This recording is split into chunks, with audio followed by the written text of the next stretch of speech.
And welcome to this episode of Primetime Makeover. Yes, I am Michelle Akins, the virtual one, but still glad to be here nonetheless. And I get to spend time today with one of my favorite people in the world, LaSeandra Lester. Yes, by now you know her as our team therapist. She is the one who gets our minds right when we go off on these tangents. And even if she goes off on them with us, she brings us back in so we can be mentally on point. Good day, Lysandra. How are you? I am well, Michelle. I'm so happy to be joining this episode of Primetime Maker. We're just thinking and reflecting on like all the things that we have done. I'm just so privileged to be a part of this platform with you and all the ladies. I miss you. I love you guys so much. Girl, we have got to get together soon. But you know what? I'm grateful. I'm grateful that our producer could get us together on this platform when we can't get together because we know everybody is busy and doing things. But our producer was able to get us together on this platform for an important conversation. If you have been following us in Primetime Makeover, we wanted to spend some time helping you get to know the women of Primetime Makeover. And I have been blessed. You've seen our interview with Melissa, which we called About Melissa. And the next one was with Sheila, who we called, that episode is called About Sheila. And so today I get to sit with Lysandra Lester, and we're calling this episode About Lysandra. So you're going to get to know somebody very special just today.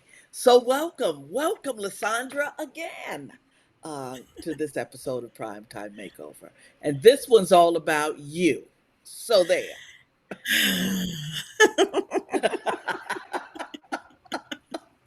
Can it not be about me? No, I'm just kidding. Oh, everybody had a little comment about that, except Melissa, who said it's all about me. Good for Melissa. But Good for her. yeah, good for Melissa. She's gonna help us get it together. But I want to talk and let our audience get to know you, this woman who is this fountain of information on mental health and emotional health and change and transition. You have helped us a lot. In fact, some of our most viral clips have been with your advice, your insights. And so I want to start by asking you, Melissa, with all of the help that you give to other people, how do you ask for help?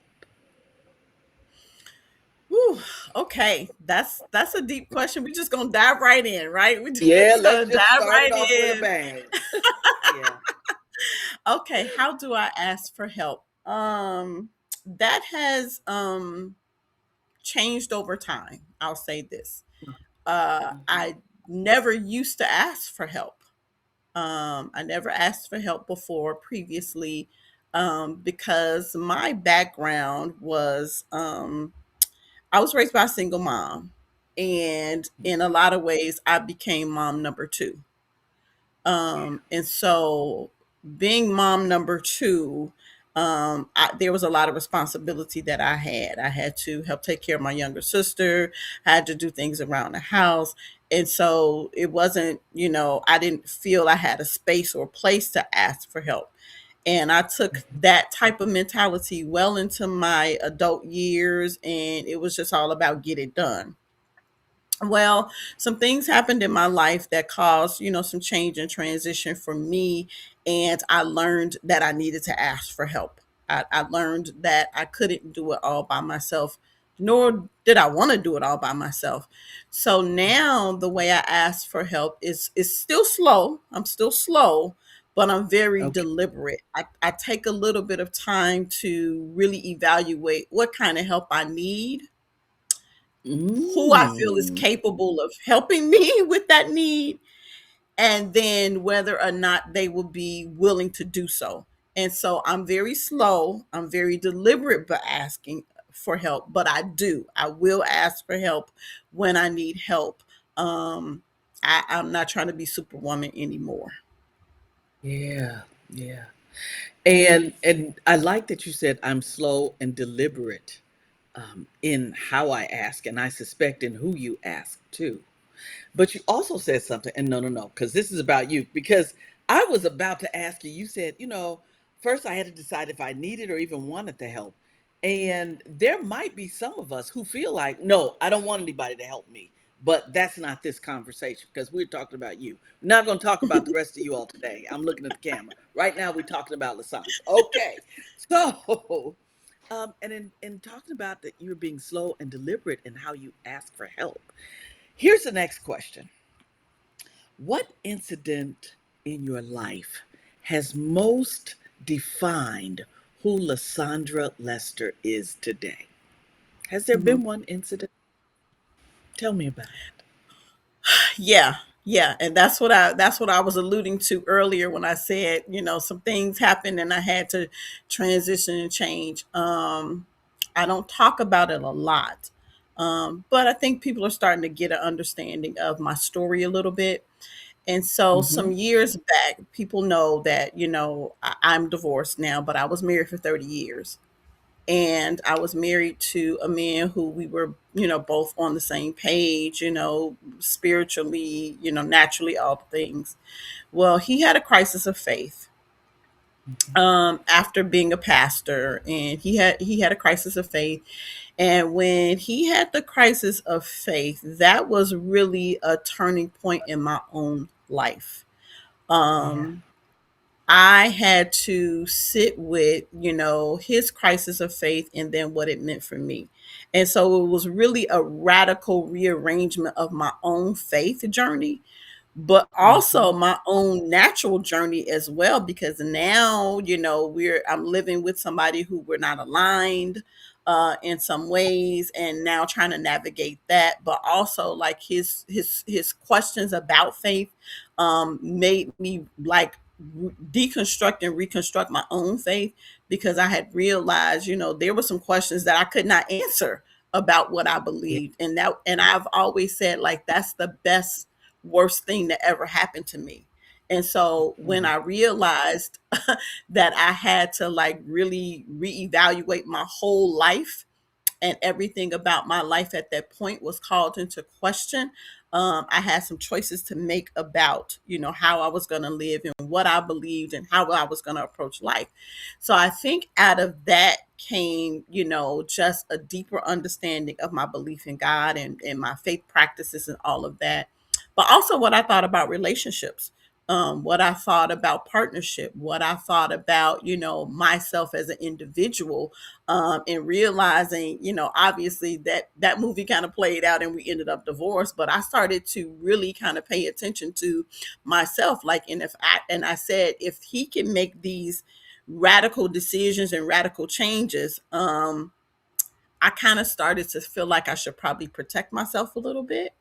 Yeah. And I started to do some things, to kind of build my confidence, because I didn't have a lot of confidence at that time. I was hiding behind the role, that I played Mm-hmm. as a wife, a pastor's wife, a mom, and all the things. And during that time, like right before he did, I had started to go to school. And I'm just going to Mm-hmm. say it was a God move for me, because at the time I applied to school, I was just kind of like in the exploration phase of it. Like I was like, okay, Okay. my kids are getting older. I'm trying to think about, okay, what's going to be next for me. I've always been that kind of person. Like, okay, seeing signs of, okay, you're going to have to change and grow and develop in this area. So my kids were getting older. And I'm like, once I'm no Mm-hmm. longer like actively raising kids, what do I want to do? And so I started to figure that out. But when I applied to school, I literally just said, okay, I'm just getting some information to figure this out. And by the time I ended that phone call, I was enrolled and had school paid for. What? Yes. Yes. Yes. And I can just only say that was a God move, because he knew what was coming down the pipeline. I didn't know. I had Yeah. no idea. I literally had no clue when these decisions were being made. and that affected me. I had no idea, but God had set me up in a way where I had finished, I was going through the process, and I was also learning, about this, therapy counseling thing. So I had some tools to use when it became Yeah. my turn, to deal with it. But I think that singular event like really reshaped and recalibrated me as a person, as a woman, as a believer, in all the ways. And so it was the best worst thing that ever happened to me. Wow, the best worst thing that ever happened to you. And see, now you've piqued my interest. I want to know some more about you. And not a real, I mean, it's not a question we discuss. But if you could choose one word to describe you today, and one word to describe you, say 10 years ago, what would those two words be? What were you 10 years ago, and what word would be today? 10 years ago, um I would probably say I was very anxious. 10 years ago, I Okay. was very anxious, which is kind of, it's not characteristic of me. I will say I'm typically not an anxious person. But 10 Okay. years ago, which is when everything started like falling apart, I was very anxious. I was very Yeah. anxious. I was concerned about, my life, my livelihood, my faith, my children. There were a lot of things that I was concerned about, trying to figure out how I was going to navigate that and what, the future would look like. So I was very, very anxious 10 years ago. Today, I would probably say a word that describes me is confident. I am probably the most confident that I've ever been in my entire life. And that's saying a lot at almost 55 years old. I Yeah. think that the storms that I went through helped me to see, obviously, God in a different way, but Yeah. also myself. I was able to pull out those core strengths. And we talked about this very early on in Primetime Makeover, that like going back to that little girl, reconnecting to the person that she was. I Mm-hmm. was very confident as a little girl. And somewhere along the way, I kind of started hiding behind other people because I thought that they Mm-hmm. knew more, or they had more power, or they had more influence, or whatever. I started hiding behind other people. And now, with what has happened in my life, and not that I don't have anybody that I could hide behind, because I do, but I Mm-hmm. don't want to hide behind anymore. I like this woman that I have become, and that I am constantly evolving into. Like, I really like me. I like myself. And I feel like I have something to contribute to the world. And I want to do that. I want to contribute to the world. I want to let my light shine at the end of the day. Yeah. I really want to let my light shine and really allow myself to experience life from this healed and whole place, and to show people that, things could try to break you, but they don't. That you give them the power to break you if you allow them. Mm-hmm. And I'm thinking about those two words, anxious and confident. In my mind, I see them as opposites. Don't you? I mean, a person who is anxious is worried about what's happening next, but a person who is confident sees, well, whatever happens next, I'm going to be all right. And so, thank you for that. Um, what makes you laugh long and hard, LaSeandra? Okay. What makes me laugh long and hard? So people think that because I'm, a therapist, and I'm a minister, that I'm just like very serious all the time, and I'm just always like in my head thinking about processes and all the things. But I'm a very silly person. I am a very, very silly person. So what makes me laugh long and hard is probably pretty much anything, probably any and everything. Like, I can I can find funny something funny about everything, right? Like, and Oh that my probably started goodness. as a child, with me and my Uh-huh. younger sister. She and I mean, we would watch movies or we would people watch or whatever, and we would just have a time just picking apart stuff and laughing at people and finding things funny, pulling little phrases out of things and laughing at that. So pretty Oh much my I when my kids were younger, I used to make up funny songs with them and just, I am a very, very silly person. People don't know that about me, but I love laughing. I enjoy laughing. Like, I don't like being sad or angry or anything like that. So I will pretty much laugh at anything. And so I have to try to monitor that around certain people because they'll be like, "What are you laughing at?" And I'm just like, "This is funny to me." But goodness. Yeah, we can get in trouble for some of the things we laugh at, can't we? yes, and do. Oh my goodness. And I don't think there's any laughing like we do with our sisters. You talked about you and your sister. Yeah, that's a different kind of laughing, a different level of Oh, silliness. Oh my yes, goodness. yes, yes. Which is why I enjoy our time so much because we get Oh, in our like that is such a joyful girl. experience. Girl. If people could see what we even do behind the scenes, that would be Oh. You know what? Somebody was responding to one of our posts, and it was on dating, and you were leading that discussion. And they said, "Oh my goodness, what you all said." And they referenced something I said, and I responded to the comment. I was like, "Yeah, I probably shouldn't have said that." But it was funny at the time, and the responses and the genuineness that is in our group. That's why I love our team so much. Thank you. Um, what advice would you give 25-year-old LaSeandra? Knowing what's coming, what would you tell her? I would probably tell my 25-year-old self, stay genuine. Stay genuine. Be true to who you are. There are things going to come down the pipeline and they're going to change your world, but you've always possessed the ability to adapt.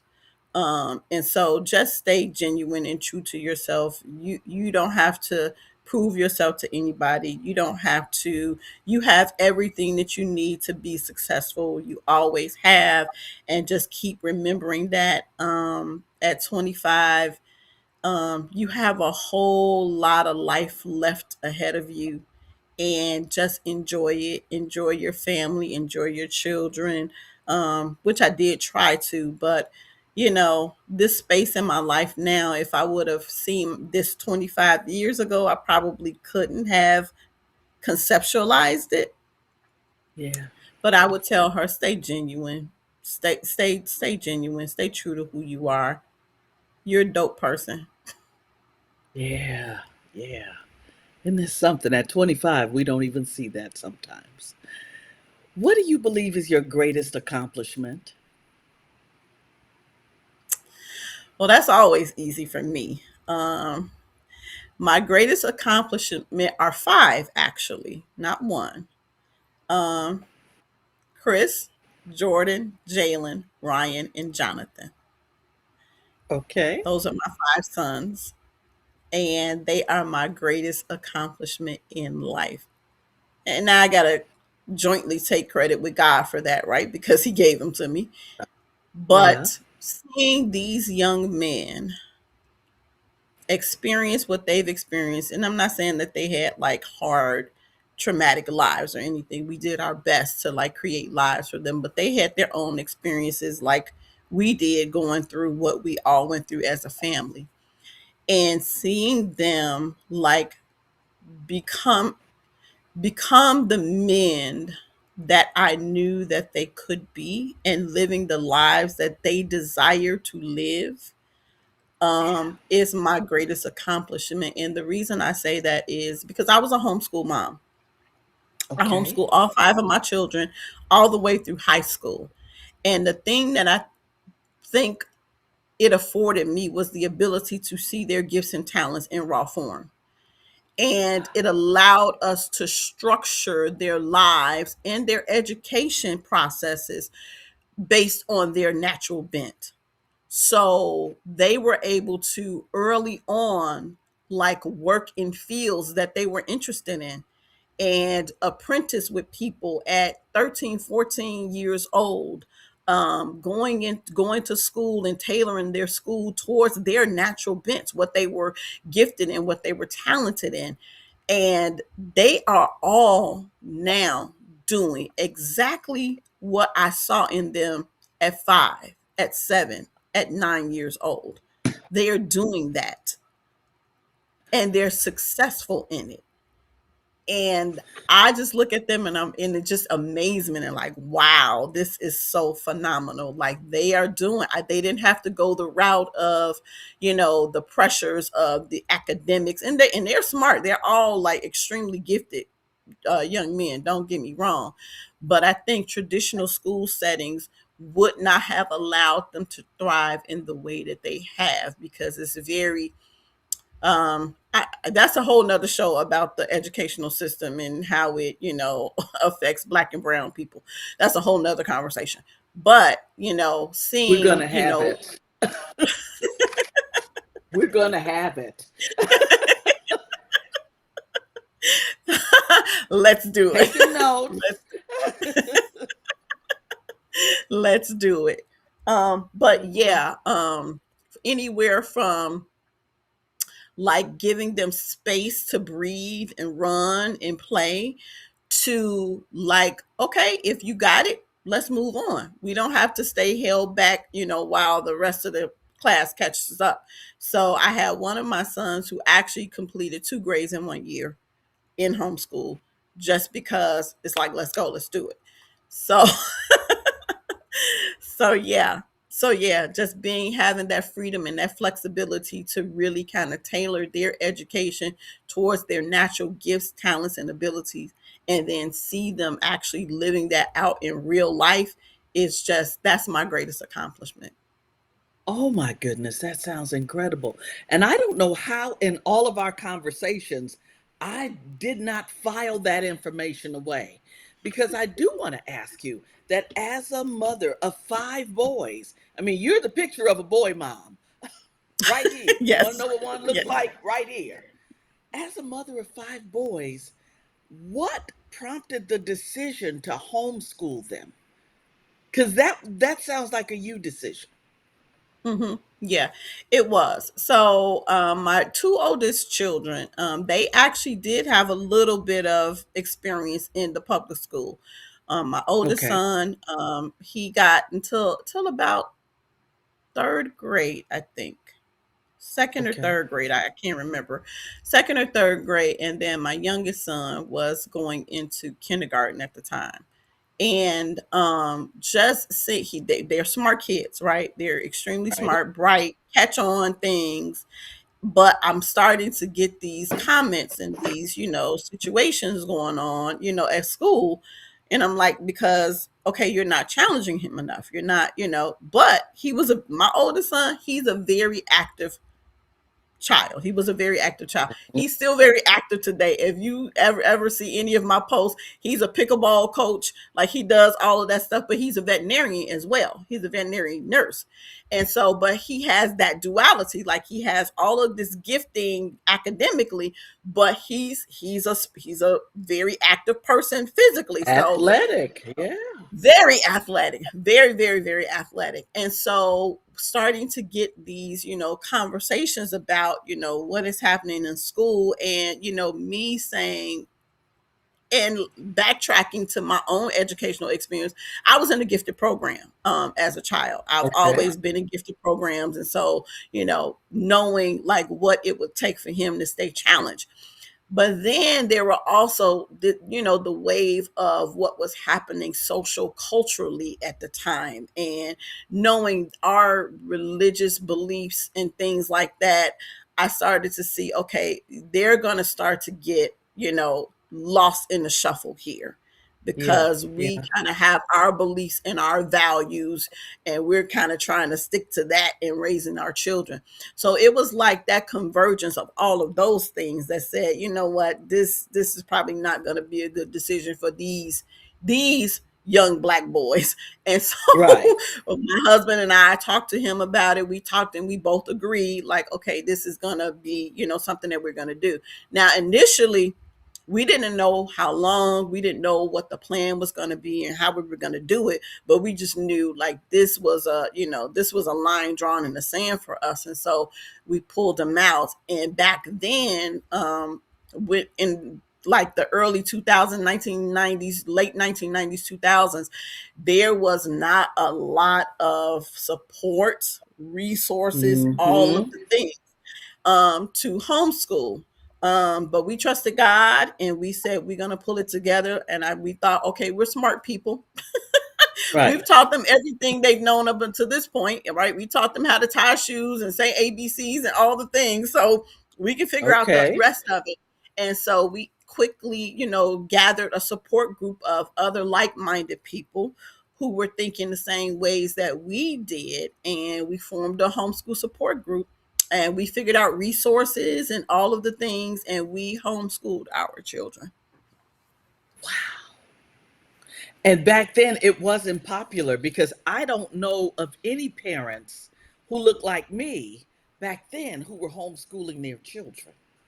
Mm-mm. Yeah. There were very, very few, very, very Yeah. few. And even when we went to like homeschool conferences and stuff, we were kind of the only ones there. Yeah.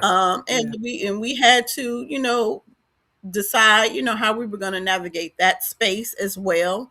Because there was not a lot that looked like us. And, obviously there was some value clashes and things like that, but we took what we could and we made it our own. And Yeah. so that's how we ended up, in that space. But like taking them from pretty much elementary school all the way through high school, um, it was a challenge, but one that I would 100% do all over again. I would do it all over again.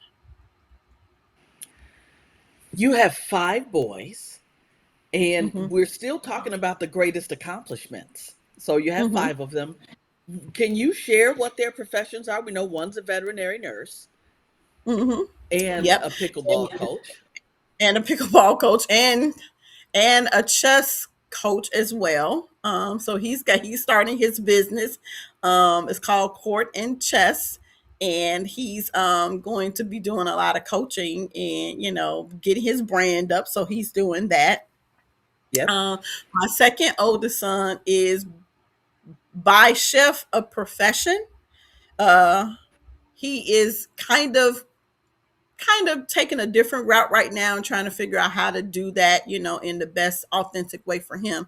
But he's a master chef. Like he can cook pretty much anything.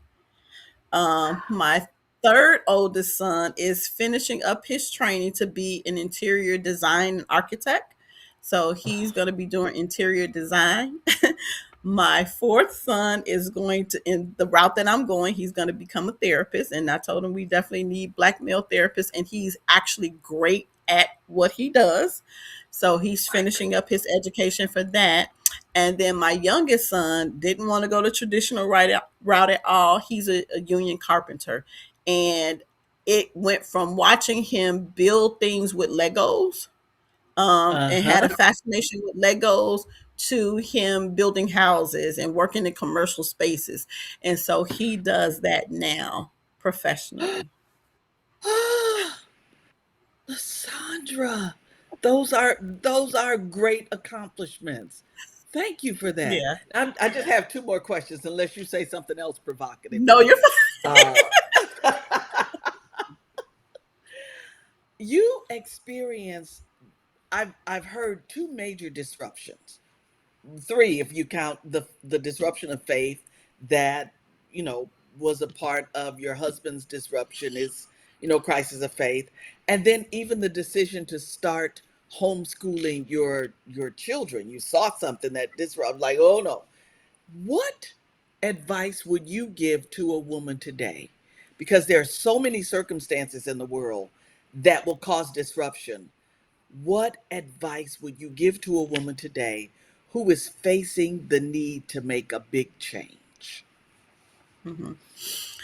Um, wow. Okay, so that's a deep question. Because big change, I think the advice I give and what I typically tell people now is just accept that change is a part of life. It just Mhm, is.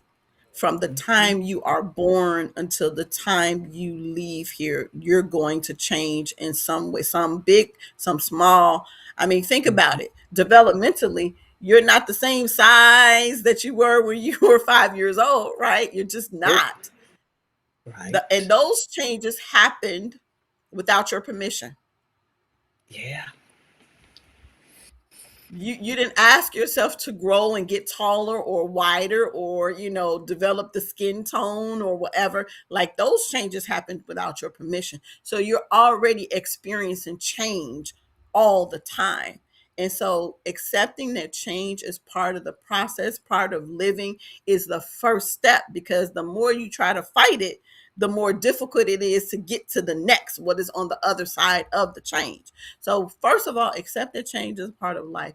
And then the second thing is understanding that you have the capacity to learn or relearn anything. You have the capacity to do that.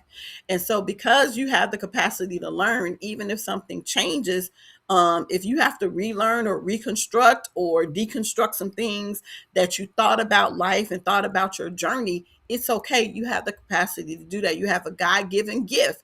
What Mhm. we call in psychology is neuroplasticity, right? Meaning your brain has the ability to adapt and learn and change and grow. So you are already gifted with the capacity to do that. And so accept that change is going to happen and then realize that you have the capacity to navigate that, I think are the two biggest components of really kind of getting on the other side of what change would be for you.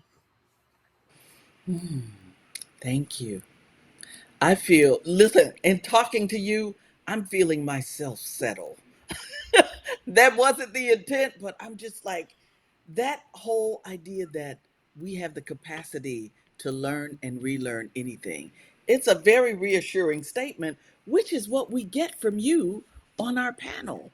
It's like we laugh and talk about our screw ups, and I'm remembering Sheila talking about the man putting the medicine on the table, and we keyed and all of that other stuff. But you came back and you said, so that date didn't make sense.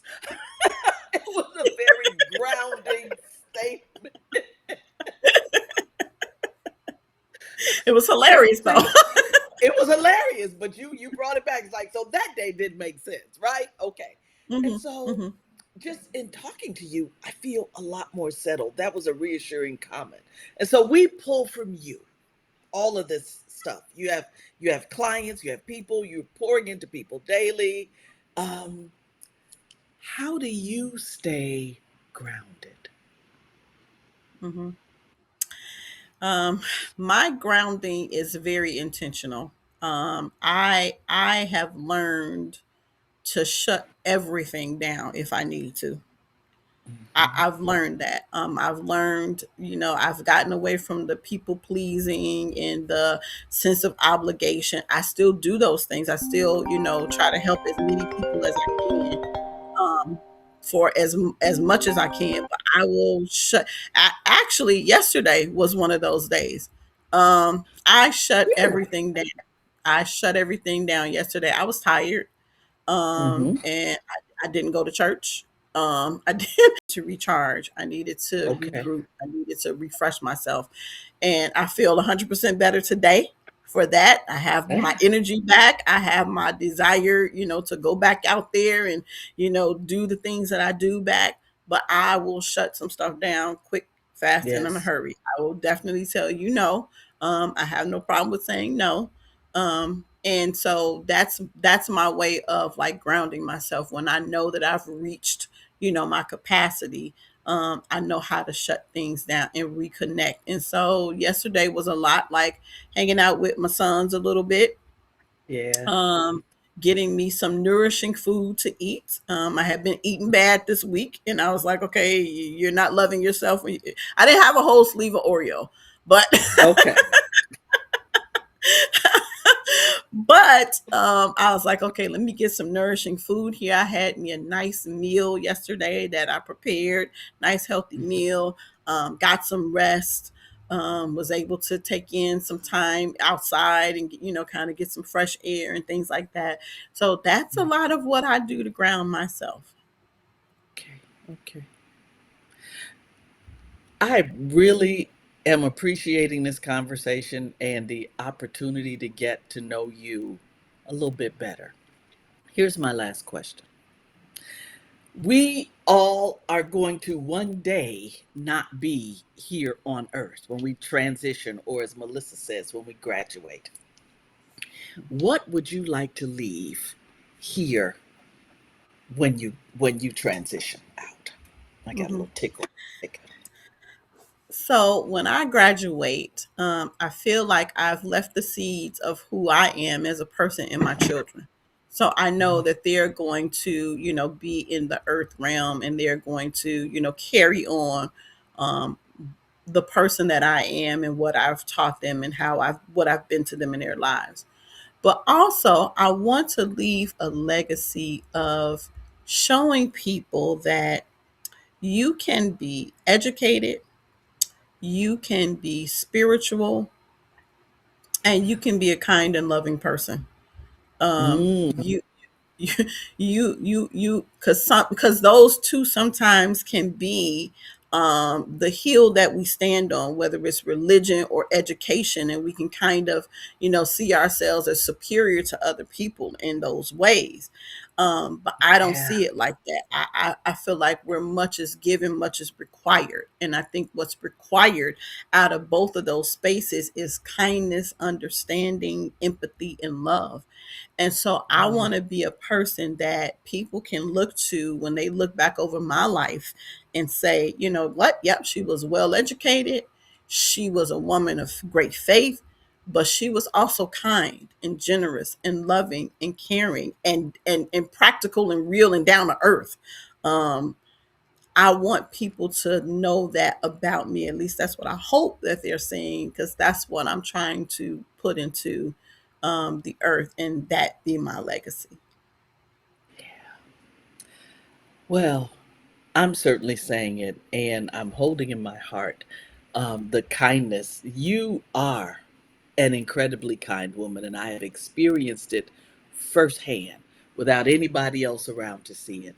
And so I want to thank you for the awesome gift of friendship that you've given me. And yes, we fixed our faces. We're not going to do that.